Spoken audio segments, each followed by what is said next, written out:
எல்லோருக்கும் வணக்கம். இன்னைக்கும் மார்க்கெட்டுடைய வீழ்ச்சி தடுத்து நிறுத்தப்படவில்லை. நிஃப்டி 81 பாயிண்ட் இறங்கி தான் இருக்கு. அது 26,000க்கு கீழே இருக்குது அப்படின்னாவே அதுக்கு மானம் இல்லை, மரியாதை இல்லை, அதுல சந்தோஷம் இல்லை என்பது போல 26,000க்கு கீழே ட்ரேட் ஆகி கொண்டிருக்கக்கூடிய மார்க்கெட்னால பலருக்கும் மகிழ்ச்சி என்பதே இல்லை. இப்பதான் ஒரு மிகப்பெரிய ஒரு கேள்வி எல்லாருக்கும் முன்னாடி இருக்கு. இந்த ஷேர் மார்க்கெட்ல எடுத்து வச்சிருக்கக்கூடிய ஷேர்களுடைய தலைவிதி என்ன? இன்னும் கரெக்டா நம்ம மாத்தி கேட்கணும்னு வச்சுக்கோங்க. பல பேர் மிட் கேப் ஸ்மால் கேப் பங்குகளை தான் எடுத்து வச்சிருக்காங்க. ஏன்னா லார்ஜ் கேப் ரொம்ப மெதுவா வருமானம் தந்துட்டு இருந்தது சில வருடங்களுக்கு முன்னாடி. ஆனா ஸ்மால் கேப் மிட் கேப் எல்லாம் வந்து ஒரு வருஷத்துக்கு 6% சம்பாரிச்சு கொடுக்குறான் அப்படின்னா அந்த பங்கினுடைய விலைகள் 2 மடங்கு 10 மடங்கு அல்லது 25% 10% என்பது அவன் சம்பாரிச்சு கொடுக்கறத விடவும் அதிகமாக ட்ரேட் ஆகிட்டு இருந்தது.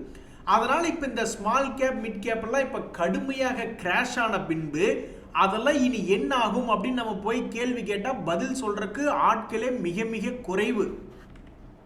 இப்படி இருக்கும்போது தான் HDFC செக்யூரிட்டிஸ்னுடைய managing director and CEO Dhiraj Relli அவங்க கிட்ட பேட்டி எடுக்கிறாங்க. நீங்க என்ன நினைக்கிறீங்க? இந்த மிட் கேப் ஸ்மால் கேப் இப்படி தொடர்ந்து சரிவடைஞ்சுக்கிட்டே வந்துகிட்டே இருக்கு, நீங்க என்ன நினைக்கிறீங்க அப்படின்னு அவருடைய கருத்து என்னவா இருக்கு அப்படின்னா,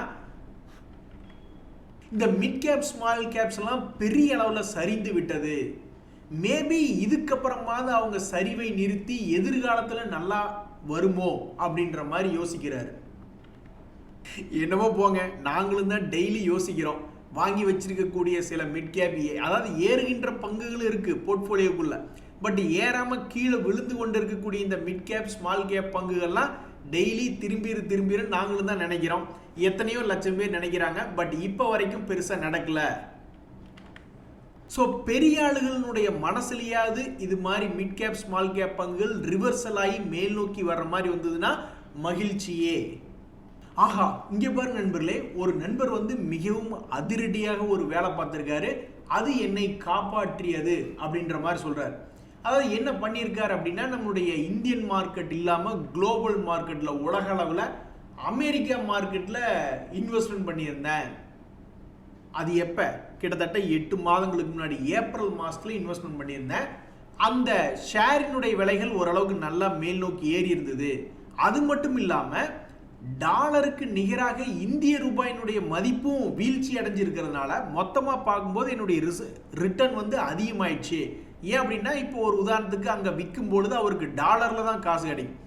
அப்புறம் அந்த டாலரை நம்மளுடைய இந்திய ரூபாய்க்கு கன்வெர்ட் பண்ணில முதல்ல ஒரு டாலருக்கு ஒரு 80 ரூபாய்ன்னு கொடுத்துட்டு இருந்தாங்கன்னா இப்போ ஒரு டாலருக்கு 88 ரூபா அப்படின்ற மாதிரி கொடுத்தாங்கன்னா அதுல ஒரு அருமையான ஒரு இன்கம் தானே. ஸோ இப்படித்தான் என்னுடைய டைவர்சிஃபிகேஷன் என்னுடைய வாழ்க்கையில உதவி செஞ்சது அப்படின்னு அவருடைய எக்ஸ்பீரியன்ஸை சொல்றாப்ல. ஆஹா, அவர் பேரே இனியவன். அவருக்கு இனிமையாக பல விஷயங்கள் நடந்திருக்கு. இன்னொரு நண்பருக்குமே மிகவும் அருமையான ஒரு எக்ஸ்பீரியன்ஸ். திடீர்னு பார்த்தா 1.25 லட்சம் ரூபா அவருக்கு லாஸ் ஆயிருந்திருக்கு. எப்ப? முந்தா நேத்து. அப்புறம் நேத்து மார்க்கெட் லாஸ் மேக்கிங்கா தான் இருந்தது, பெருசா ரெக்கவரி ஆகல.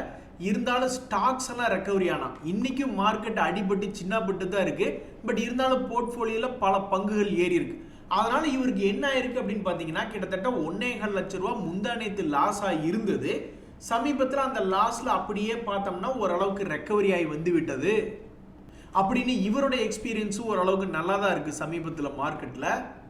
நண்பர்களே, இன்னைக்கு வெற்றி பெற்ற சில ஷேர் ஹோல்டர்ஸ் யாரு அப்படின்னு பார்த்தா சில கமாடிட்டிஸ் பங்குகள்லாம் இருக்கு, மெட்டல்ஸ் ரிலேட்டடான பங்குகள். ஸோ இந்த ஹிந்துஸ்தான் ஜிங்க் அப்படின்ற பங்கு இன்னைக்கு 4% ஏறி அந்த ஷேர் ஹோல்டர்ஸை சந்தோஷப்படுத்தி இருக்கு. உண்மையிலேயே இது ஒரு மகிழ்ச்சிகரமான விஷயம். இது மட்டும் இல்லாம கடந்த ஒரு வருடத்துல பார்க்கும் பொழுது இது என்ன விலையிலிருந்து கீழே விழுந்தானோ அதை மறுபடியும் 2வது முறையாக மீட்டெடுத்து கொடுத்துருக்கு. ஸோ இந்த மாதிரி பங்கை வச்சிருக்கிறவங்க யாராவது புலம்பு இருப்பாங்களா இந்த வருஷத்துல அப்படின்னா வாய்ப்பே இல்லை. ஏன்னா ஒரு 4 மாசத்துக்கு ஒரு தடவை மேல் நோக்கி அவங்க புலம்பாதபடி பார்த்துக்கிட்டு இருந்திருக்கு இந்த இந்துஸ்தான் ஜிங்க் அப்படின்ற பங்கு. இந்த வேதாந்தா அப்படின்ற பங்குமே 2% பக்கம் ஏறி இருக்கு. இதுல தொடர்ந்து பல நாட்களாக ஒரு செய்தி என்பது இருந்துகிட்டே தான் இருக்கு. இவங்களுடைய பிசினஸ்ல பிரிச்சு விடுறாங்க அப்படின்ட்டு. அது என்ன ஏதுன்றது இப்ப வரைக்கும் இன்னும் விவரமா வரல. இந்த வருஷம் முடிய போகுது. இந்த சமயத்துல இந்த பங்கு தன்னுடைய ஒரு வருஷத்தினுடைய ஹையை திருப்பி மீட்டெடுத்து தான் ட்ரேட் ஆகிட்டு இருக்கா. அதே மாதிரிதான் இந்த ஹிண்டால்கோ இண்டஸ்ட்ரீஸ் அப்படின்ற பங்கு அவன் பிரமாதம் பிரமாதம் அண்ணே பிரமாதம் அப்படின்ற மாதிரி கடந்த ஒரு வருடத்தில் பார்க்கும்போது யாருமே கண்ணை கசக்கிட்டு அழுகாதீங்க, உங்களை மகிழ்ச்சி படுத்தி இருக்கேன் அப்படின்ற மாதிரி இதனுடைய தகவல் என்ன சொல்லுதுன்னா, இந்த ஒரு வருஷத்துல ஒன் ஆஃப் த கெய்னர்ஸ் லிஸ்ட்ல இருக்கக்கூடிய ஒரு பங்காக இந்த ஹிண்டால்கோ அப்படின்றது இருக்கு. ஸோ மெட்டல்ஸை பொறுத்த வரைக்கும், கமாடிட்டிஸை பொறுத்த வரைக்கும் கோல்டுல இருந்து ஆரம்பிச்சு சாதாரண ஜிங்கு அலுமினியம் அப்படின்ற மாதிரி போய் எப்படி பார்த்தாலும் பல்வேறு மெட்டல் ரிலேட்டடான பங்குகள், இன்னும் நம்ம ஸ்டீலை பார்க்கல. ஒரு உதாரணத்துக்கு இந்த ஸ்டீல் அத்தாரிட்டி ஆஃப் இந்தியா இவங்க ஒரு வருஷத்துல என்ன பண்ணாங்க அப்படின்னு நம்ம போய் பார்க்கணும்னு வச்சுங்களேன். இவங்களும் வந்து பெருசாக மன வருத்தம் என்பது ஒன்றும் கொண்டு வரல. வெறும் ₹1.11. அது எப்படித்தான் இப்படி ஆக்சிடென்டலாக வருதுன்னு தெரியல. அதாவது அந்த 3 பங்குகளுக்கு உண்டான செய்தி தான் நான் சேகரிச்சுட்டு வந்துட்டு இருந்தேன். இந்த செயல்ன்றது வந்து மனசுல இருந்த மாதிரி ஒரு பங்கு. சரி ஸ்டீல்ஸ் என்ன ஆச்சுன்னு போட்டு பார்த்தா ₹1.11 அப்படின்ற மாதிரி வந்துருக்கு. What a miracle.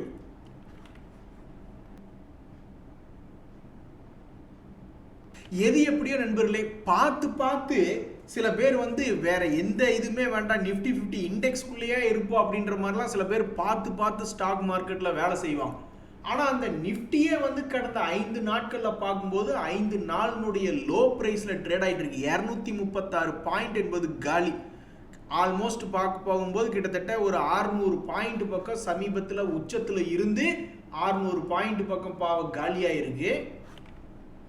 ஸோ இவன் வேலையே இப்படித்தான் அப்படின்ட்டு போக வேண்டியதான். அவன் இறங்கியோ ஏறியோ மாறி மாறி ட்ரெண்டுக்கு ஆப்போசிட்டாக இருக்கிறவங்கள பாதிப்பு செய்வான் அப்படின்னு நம்ம நினச்சிக்கிட்டு போக வேண்டியதான்.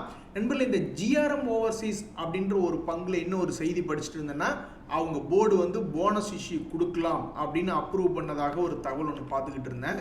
இதில் என்ன ஒரு விஷயம் அப்படின்னா, சமீபத்தில் ட்ரம்ப் அவர்கள் பேசிய பேச்சுகள்னால ஏதாவது குழப்பங்கள் வருதா? அதாவது இது என்ன செக்டர்ல இருக்கு அப்படின்னு பார்த்தீங்கன்னா, basmati rice milling, processing and marketing அப்படின்ற அந்த செக்டர்ல இருக்கு. ஸோ இந்த செக்டரை பற்றி தான் சமீபத்தில் ட்ரம்ப் அவர்களே வியந்து பேசிக்கிட்டு இருந்தார். எப்படி இந்தியாக்காரங்க வந்து நம்ம நாட்டில் தொடர்ந்து வியாபாரம் பண்ணிக்கிட்டே இருக்காங்க, அவங்களுக்கு நம்ம ஏதாவது டேரிஃப் எக்ஸம்ஷன் போட்டோமா இல்லையா, என்ன கட்டுப்படவே மாட்டேங்கிறாங்க, ஒருவேளை அவங்களுக்கு டேரிஃபை இன்னும் இன்க்ரீஸ் பண்ணுமா அப்படின்ற மாதிரிலாம் பேசிக்கிட்டு இருந்தாங்க. ஸோ மிகவும் குழப்பமாக இருக்கக்கூடிய ஒரு செக்டரில் ஏற்றுமதியை பொறுத்த வரைக்கும், அமெரிக்காவுக்கு ஏற்றுமதியை பொறுத்த வரைக்கும் இப்படி இருக்கக்கூடிய இந்த நிலைமையில் இந்த ஜிஆர்எம் ஓவர்சீஸ் அப்படின்ற பங்குக்கு 2 செய்திகள். ஒன்று, அவங்களுடைய போர்டு வந்து போனஸ் இஷ்யூ அப்ரூவ் பண்ணுறாங்க அப்படின்ற ஒரு செய்தி ஒன்று இருக்குது. அதே மாதிரி அந்த ட்ரம்ப் அவர்களுடைய செய்தி. இப்படி இருக்கக்கூடிய சூழ்நிலையில் இந்த பங்கு கடந்த 3 வருடங்களில் தன்னுடைய லாப விகிதத்தை என்ன பண்ணியிருக்குன்னா, ஏனோ தெரியல, சேல்ஸ் என்பதிலாம் அவங்களால வந்து ஒரு கன்சிஸ்டன்சி அல்லது ஒரு இம்ப்ரூவ்மெண்ட் என்பது காட்ட முடிஞ்சிருக்கு. ஆனால் லாபத்தை பொறுத்த வரைக்கும் இந்த 20 கோடி லாபம் என்பதெல்லாம் 2022 பண்ணிட்டாங்க ஒரு குவார்டர்ல. அதுக்குள்ளேயே சுத்திக்கிட்டு இருக்காங்க. அந்த 19 கோடி 20 கோடி 15 கோடியிலேயே சுத்திக்கிட்டு இருக்காங்க. ஸோ இவங்களுடைய ஆப்ரேட்டிங் ப்ராஃபிட் மார்ஜின் என்பது கழுது தேஞ்சு கட்டெரும்பான மாதிரி குறைஞ்சிருக்கு. ஆமாங்க, எங்கே போனாலும் செலவினங்கள் அதிகமாகிட்டே இருக்குது. இப்போ டேரிஃப்னால லாபத்தை குறைச்சிக்கிற மாதிரி இருக்குன்னா இப்போ இனி என்ன பண்ணுறது? ஸோ சேல்ஸ் இம்ப்ரூவ் ஆகியும் பாவம் அவங்களுடைய லாபம் என்பது கம்மியாக இருக்குது.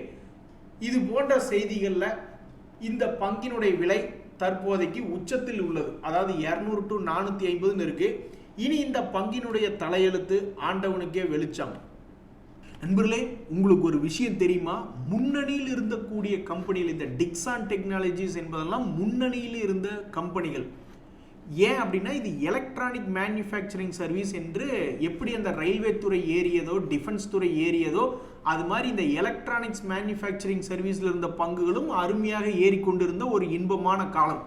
அதுக்கப்புறம் இப்போ என்ன ஆயிருக்கு அப்படின்னு பார்த்தீங்கன்னா, இன்னைக்கு ஒரே நாளில் டிக்சன் டெக்னாலஜி 8.5% இறங்கியிருக்கு. 5 நாளில் பார்த்தாலும் இறங்கியிருக்கு, 1 மாதத்தில் பார்த்தாலும் இறங்கியிருக்கு, 6 மாதத்தில் பார்த்தாலும் இறங்கியிருக்கு, இந்த வருஷம் ஜனவரி 1ஆம் தேதியிலிருந்து பார்த்தாலும் இறங்கியிருக்கு, போன வருஷத்துலேருந்து இப்போ வரைக்கும் 1 வருஷம் பார்த்தாலும் இறங்கியிருக்கு. ஆனால் 5 வருஷத்தில் பார்த்தா அசந்திரும் நம்மளா. ஏன்னா 5 வருஷத்தில் பார்க்கும்போது தொடர்ந்து மேல் நோக்கி ஏறித்தான் இருந்தது, மார்க்கெட்டே மேல் நோக்கி ஏறிட்டு இருந்தது. அப்போ இவனுடைய செக்டர் என்பது சூப்பராக இருந்தங்காட்டி நல்லா மேல் நோக்கி ஏறிட்டான். ஆனால் கடந்த 1 வருஷமாக ததிகினத்துவம் பாட்டு பாடிக்கிட்டு இருக்கு. இப்போதான் சமீபத்தில் தன்னுடைய பழைய உச்சத்தை போய் திருப்பி பிடிச்சான். அப்போ நிறைய பேர் எஸ்கேப் ஆகி ஓடிந்தாங்கன்னு வச்சுங்களேன், அவங்க இன்னைக்கு இந்த மார்க்கெட்டை பார்த்து சிரிச்சுக்கிட்டு இருப்பாங்க. ஸோ மார்க்கெட்டில் ஓரளவுக்கு நல்ல பங்குகளில் ஏதாவது ஒரு செகண்ட் சான்ஸ், வாழ்க்கையில் எப்படி ஒவ்வொருத்தருக்கும் செகண்ட் சான்ஸ் என்பது கிடைக்குதோ, அது மாதிரி 2024 டிசம்பர்ல இருந்த அதே ரேட்டை ஒரு வருஷத்துக்குள்ளேயே செப்டம்பர் மாதம் மறுபடியும் அந்த ரேட்டை வந்து தொற்றுக்கு. சரி, அப்பவே இவன் பிரேக் அவுட் ஆகல அப்படின்ற மாதிரி யாராவது சிக்கியிருந்தவங்க, இந்த இடத்துல வாங்கி சிக்கியிருந்தவங்க இவன் பிரேக் அவுட் ஆகல அப்படின்னு அவங்களுடைய குவான்டிட்டியை கொஞ்சமாக குறைச்சிருந்தாங்கன்னா கூட இப்போ அவங்களுக்கு ஒரு மைண்ட் ரிலாக்ஸ்னு வந்திருக்கும். ஏன் அப்படின்னா அது அங்கிருந்து சரிஞ்சு விட்டது. 18,000 மறுபடி 12,000 அவனுடைய 2025 லோக்கு வந்து விழுந்திருக்கு. இனி அடுத்தது என்ன பண்ணுவான்னு தெரியல. ஆனால் இந்த ஷேர் சொல்லக்கூடிய ஒரு கருத்து என்ன அப்படின்னா, ஒரு செக்டர் லீடராக இருக்கக்கூடிய பங்கு ஏதாவது ஒரு சமயத்தில் தன்னுடைய பழைய கையை மீட்டெடுக்குது, அல்லது அதையும் தாண்டி போகுது, அல்லது மீட்டெடுத்துட்டு கீழே விழுந்துருது. எப்படியோ ஒன்று ஒரு வகையில் காப்பாற்றி விடுறதுக்கு தான் செக்டர் லீடர் போன்ற பங்குகள்லாம் உதவி செய்யுது. பாருங்க, இந்த டிக்சன் வந்து ஆல்மோஸ்ட் ஒரு குவார்ட்டருக்கு 700 கோடி 300 கோடின்னு லாபம் பண்ணிக்கிட்டு இருக்கு. இந்த பிஜிஎல் அதே செக்டரில் கிட்டத்தட்ட இருக்கக்கூடிய இந்த பங்கு ஒரு எலக்ட்ரானிக் மேனுஃபேக்சரிங் சர்வீஸ் ப்ரொவைடர் செக்டரில் தான் இருக்குது. இவங்களுடைய ஒரு குவார்ட்டருக்கு வருமானம் வந்து இதுக்கு முன்னாடி 100 கோடி 66 கோடிலாம் பண்ணிக்கிட்டு இருந்தவங்க இப்போ இந்த பங்கு என்ன பண்ணியிருக்கு சில வருடங்களாக அப்படின்னு பார்த்தீங்கன்னா, இவன் இன்னும் அதனுடைய பழைய கையை வந்து மீட்டெடுக்கவே இல்லை. 1000 ரூபாய் வந்து விழுந்த மேனிக்கே இருக்கான். ஏன் அப்படின்னா இவன் செக்டருடைய லீடர் கிடையாது. அடுத்த டாப் 3 டாப் 5 டாப் 10 போன்ற இடங்கள் இருக்கக்கூடிய பங்குகள் சிலது இன்னுமே தன்னுடைய பழைய கையை மீட்டெடுக்கல. இதனால தான் பல பேர் என்ன யோசிக்கிறாங்கன்னா, 2026 இன்வெஸ்ட்மெண்ட்ல ஒன்லி செக்டர் லீடர்களை மட்டும் பிடிச்சி வச்சு கோந்துக்கணும் அப்படின்ற மாதிரி பல பேர் யோசிச்சுக்கிட்டு இருக்காங்க.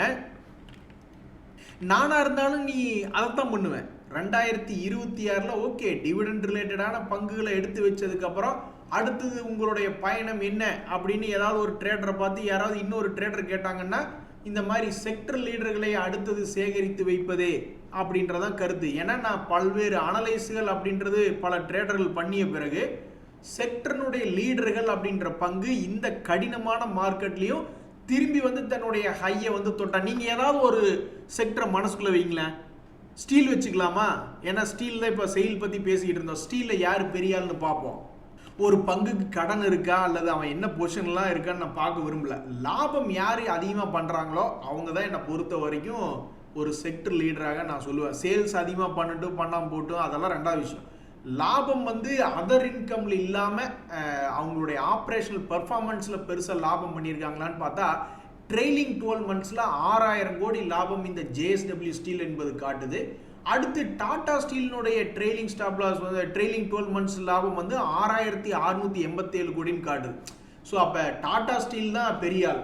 ஸோ அப்போ டாடா ஸ்டீலினுடைய சார்ட்டை நான் போய் பார்க்கறதுக்கு முன்னாடி நான் என்ன எதிர்பார்க்குறேன்னா, ஒரு வருஷத்துக்கு முன்னாடி அவன் பயங்கரமாக இருந்திருக்கணும், அப்புறம் சரிவடைஞ்சிருக்கணும், அப்புறம் இந்த வருஷத்தில் 2025 ஒரு மார்க்கெட் பிக்கப் ஆனது மே மாதத்துக்கு அப்புறம். ஸோ மே மாதத்துக்கு அப்புறம் ஏதாவது ஒரு டைமில் அது நேற்று வந்திருந்தாலும் சரி, ஒரு 4 மாதத்துக்கு முன்னாடி வந்திருந்தாலும் சரி, அல்லது இன்னைக்கு வந்திருந்தாலும் சரி, தன்னுடைய பழைய கையை தொற்றுக்கா அப்படின்றத நான் பார்க்க விரும்புகிறேன். ஃப்ரெஷ்ஷாக நான் போய் பார்க்க விரும்புகிறேன். அந்த சமயத்தில் வந்து வந்திருக்கான். அதாவது இதுக்கு முன்னாடி 2024 வந்த அதே ஹையை வந்து தொட்டுவிட்டு அவன் இறங்கிட்டான். ஆல்மோஸ்ட் ஒரு பங்குக்கு 20 ரூபாய் என்பது இறங்கி விட்டது. ஸோ இப்போ கடினமான மார்க்கெட்லேயே வந்து இவனு என்ன பண்ணுறானுங்கன்னா, ஒரு செக்டர் லீடராக இருக்கும் பட்சத்தில் முயற்சி பண்ணுறானுங்க ஷேர் ஹோல்டர்ஸை காப்பாற்றி விடுறக்கு. இதுவே நம்ம 5 வருடத்தில் மார்க்கெட்டில் எந்த பிரச்சனையும் இல்லை அப்படின்னு பார்க்கும்பொழுது 2020 அவன் மேல் நோக்கி ஏறித்தான் இருக்கான். கஷ்டமான காலத்திலையும் இறங்கிவிட்டு லேசாக தன்னுடைய பழைய கையை ஒரு வருடம் கழித்து வந்து தொடரக்கும் முயற்சி பண்ணியிருக்கான்.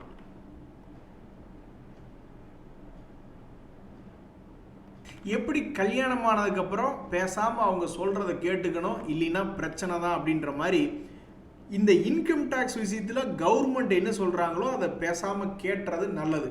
இப்போ என்ன ஒரு விஷயம் நடந்திருக்கு அப்படின்னு பார்த்தீங்கன்னா, ஒரு செய்தியில் நீங்கள் ஒரு விஷயத்தை புரிஞ்சுக்கணும். நீங்கள் என்ன பண்ணுற மாதிரி இருந்தாலும் கிரிப்டோ ட்ரேடிங் ஆகட்டும், அல்லது கமாடிட்டிஸ் ட்ரேடிங், அல்லது ஈக்விட்டி ட்ரேடிங், பாண்டுன்னு எங்கே போனீங்கனாலும் நீங்கள் உங்களுடைய பேன் கார்டு, ஆதார் இதெல்லாம் கொடுத்து வெரிஃபை பண்ணி தான் போகிறீங்க. உங்களுடைய பேங்க் அக்கௌண்ட்டு எல்லாமே நீங்கள் யூஸ் பண்ண தான் செய்கிறீங்க. அப்புறம் எப்படி நீங்கள் லாபம் பண்ணதுக்கப்புறம் அதுக்கு உண்டான பணத்தை நீங்கள் இன்கம் டேக்ஸை கட்டிட வேண்டியதானே அப்படின்ற மாதிரி இந்த கிரிப்டோ ட்ரேடிங் பண்ணி லாபம் பண்ணியிருந்தவங்க நிறைய பேர் இருக்காங்க. அதில் வந்து 44,000 பேர் டேக்ஸ் கட்டவில்லை, அவங்க சம்பாதிச்சதுக்கு டேக்ஸ் கட்டவில்லை அப்படின்ற ஒரு தகவல் எடுத்துட்டு அவங்களுக்கு நோட்டீஸ் என்பது போயிருக்கு. அது மட்டும் இல்லாமல் சில இடங்கள்ல சோதனை இட்டதுல ஆல்மோஸ்ட் 888 கோடி என்பது கைப்பற்றி இருக்காங்க அப்படின்ற மாதிரி தகவல் வருது.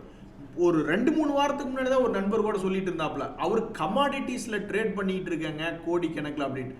முதல்ல அந்த மாதிரி டேர்ன் ஓவர்லாம் பண்ணும்பொழுது கம்பல்சரி நீங்கள் லாபமோ நஷ்டமோ என்ன பண்ணுறதா இருந்தாலும் ஐடி என்பது நீங்கள் ஃபைல் பண்ண வேண்டியது தான் முக்கியம். மார்க்கெட்டில் இன்னைக்கு இன்னொரு மிக முக்கியமான விஷயம் என்னன்னா, இந்த வெல்ஸ்பன் லிவிங் அப்படின்ற பங்கு 5% ஏறி இருக்கு. ரேமண்ட் லைஃப் ஸ்டைல் என்பது 4% ஏறி இருக்கு.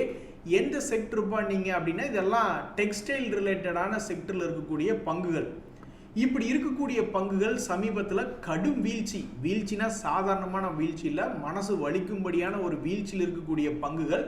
ஸோ இன்னைக்கு இந்த வெல்ஸ்பன் லிவிங் அப்படின்ற பங்குல இன்னும் ஒரு தகவல்னா 200 days மூவிங் ஆவரேஜ் என்பதை ஒட்டி ட்ரேட் ஆகி கொண்ட பங்காக இருக்கு. அதே மாதிரி தான் இந்த ரேமண்ட் லைஃப் ஸ்டைல் அப்படின்ற பங்கு இதுக்கு முன்னாடி ஒரு முறை கடும் வால்யூம் ஜூலை மாசத்துல நடந்திருக்கு.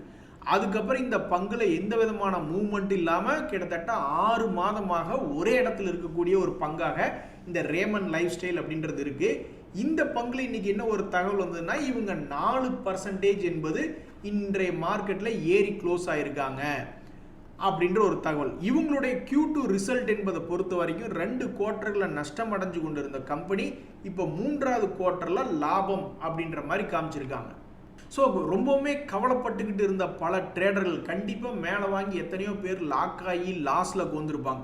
அவங்களுக்கு இன்னைக்கு நடந்த சிறு ஏற்றம் என்பதனால அவங்களுக்கு ஒரு ரிலாக்ஸேஷன் அப்படின்றது வந்திருக்கும்.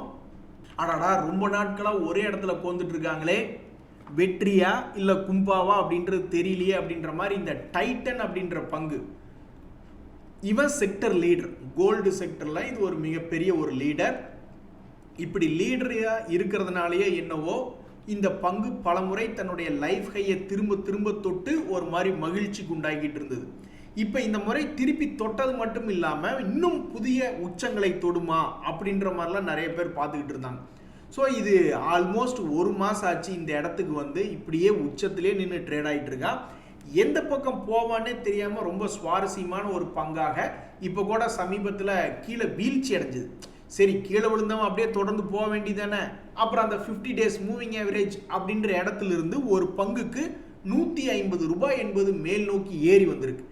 ஏன்டா இப்படி குழப்புறீங்க அப்படின்ற மாதிரி ஆல்மோஸ்ட் 2 மாசமாக ஒரே இடத்துல சுத்திக்கிட்டு இருக்கு. இந்த பங்கு கிளியராக ஏதாவது ஒரு சைடு போகணும்னு விருப்பப்பட்டு போச்சுன்னா கீழே போற மாதிரி இருந்தாலும் கிட்டத்தட்ட ஒரு பங்குக்கு 700-800 ரூபாய் பக்கம் இறங்கணும். மேலே போகிற மாதிரி இருந்தாலும் ஆல்மோஸ்ட் 5000 ரூபாய் இது போகுமான்னு அந்த பக்கம் பல பேர் எதிர்பார்த்துக்கிட்டு இருக்காங்க. ஸோ இந்த டைட்டனில் ஏதோ ஒரு பெரிய சம்பவம் இருக்குது, அது எப்போ அப்படின்றதான் பல ட்ரேடர்கள் எதிர்பார்த்துக்கிட்டு இருக்காங்க. அதே மாதிரி தான் இந்த ஜுனைப்பர் ஹோட்டல்ஸ் அப்படின்ற பங்கு, ஒரு ஹோட்டல் துறையில் இருந்துக்கிட்டு ஏன் இப்படி சரிஞ்சு கிடக்கிற அப்படின்னு பார்த்துக்கிட்டு இருந்த சமயத்தில் தான் ஒரு முறை 240 to 340 அப்படின்ற மாதிரி ஒரு முறை வந்துட்டு மறுபடியும் அதே 240 வந்து விழுந்துட்டான். நீ என்னதான்ப்பா லாப நஷ்டம் பண்ணிக்கிட்டு இருக்க, ஒருவேளை நஷ்ட கணக்குக்கு இது எழுதிக்கிட்டு இருக்கியா அப்படின்னு பல பேர் போய் குவார்டர்லி ரிசல்ட் எடுத்து பார்க்கும்பொழுது ஒரே ஒரு முறை 2024 லாஸ் மேக்கிங்காக இருந்திருக்கு. அதுக்கப்புறம் இன்னும் லாஸ் மேக்கிங் என்பதுக்கு போகல. இனி இதனுடைய எதிர்காலம் எப்படி இருக்கும்னு பார்க்கறதுக்கு பல ட்ரேடர்கள் ரொம்ப ஆர்வமாக இருக்காங்க. அது மட்டும் இல்லை, இந்த எக்ஸைட் இண்டஸ்ட்ரீஸ், அமரா ராஜா பேட்டரி போன்ற பங்குகளும் ஆட்டோ துறையில் பேட்டரியில் இருக்கக்கூடிய பங்குகள் தான். ஆனால் எத்தனையோ மாதங்களாக இறங்கு முகமாகவே இருக்கு. நீ எப்போதான் ரிவர்சல் போட்டு மேலே வருவ, அப்போதான் எங்களுக்கு சந்தோஷம் வரும், எப்போதான் நீ எங்களுக்கு சந்தோஷத்தை கொண்டு வருவேன்னு. அதாவது ஷேர் மார்க்கெட்டில் எல்லாத்துக்கும் தெரியுங்க, 330 நாள் பக்கம் சும்மாவே படுத்துக்கிட்டு இருப்பான். அப்புறம் திடீர்னு என்னைக்காவது ஒரு நாள் எந்திரிச்சு அவனுக்கு பாட்டுக்கு ஆடிக்கிட்டு இருப்பான். இல்லைன்னா 330 நாள் சும்மாவே அப்படியே இருந்துட்டு இருப்பான். அப்புறம் திடீர்னு என்னைக்காவது ஒரு 10 நாளில் 40-50% இறங்கி போகும். அது மாதிரி தான் ஒரு நாள் சும்மாவே இருந்துட்டு அவன் பாட்டுக்கு பெரிய அளவில் கிராஷ் ஆகிட்ட பங்குக தான் இவங்க 2 பேரும். இவங்க 2 பேரும் ஒரு சந்தோஷத்தையே தரமாட்டேங்கிறாங்க அப்படின்றதான் பல ட்ரேடர்களுடைய வருத்தம். இந்த ஸ்டெர்லிங் அண்ட் வில்சன் அப்படின்ற பங்கு வச்சிருக்கிறவங்கலாம் மகிழ்ச்சியாக இருப்பாங்க. ஏன்னா அவங்களுடைய பெருமையான ஒரு விஷயம், அவங்களுடைய சப்சிடரி ஒன்று ரொமானியா நாட்டில் ஒரு சப்சிடரியை கொண்டு வந்திருக்காங்க, உருவாக்கியிருக்காங்க, இன்கார்பரேட் பண்ணியிருக்காங்க அப்படின்ற ஒரு தகவல். இங்கே இருக்கிற பங்குகளை ஏற்றி விட்டுட்டு அப்புறம் புதுசாக ஓப்பன் பண்ணுங்கப்பா அப்படின்ற மாதிரி தான் நிறைய பேர் நினைப்பாங்க. தற்போதைக்கு மிகவும் படுத்த படுக்கையாக கீழே கிடக்கக்கூடிய ஒரு பங்குகளில் இந்த ஸ்டெர்லிங் அண்ட் வில்சன் இருக்கு. ஸோ நிறைய பேர் இந்த ஷேர் வச்சிருக்கிறவங்க என்ன நினைப்பாங்க, முதல்ல இங்கே ஏற்றி விடுங்கப்பா அப்படின்ற மாதிரி நினைப்பாங்க. ஸோ இன்னைக்கு ரெண்டு மிக முக்கியமான தகவல், இந்த ஸ்மால் கேப் மிட் கேப் போன்ற பங்குகள் வச்சிருக்கக்கூடிய அல்லது அந்த பங்குகள் எதிர்காலத்தில் எப்படி இருக்குன்னு ஒவ்வொருத்தருக்கும் ஒவ்வொரு மனநிலை இருக்கும். அதில் ஒருத்தருடைய மனநிலை என்ன அப்படின்ற ஒரு முக்கிய செய்தி. இன்னொன்று, இந்த கிரிப்டோவில் போய் எஸ்கேப் போய் அங்கே ட்ரேட் பண்ணி சம்பாரிச்சிடலான்னு போயிருக்காங்க. ஆனால் சம்பாதிக்கிறவங்க டேக்ஸ் கட்டணும் இல்லை, அது ஒரு மிக முக்கிய செய்தியாக, ஒரு அலர்ட் நியூஸாக அது ஒரு செய்தி. நன்றி, வணக்கம்.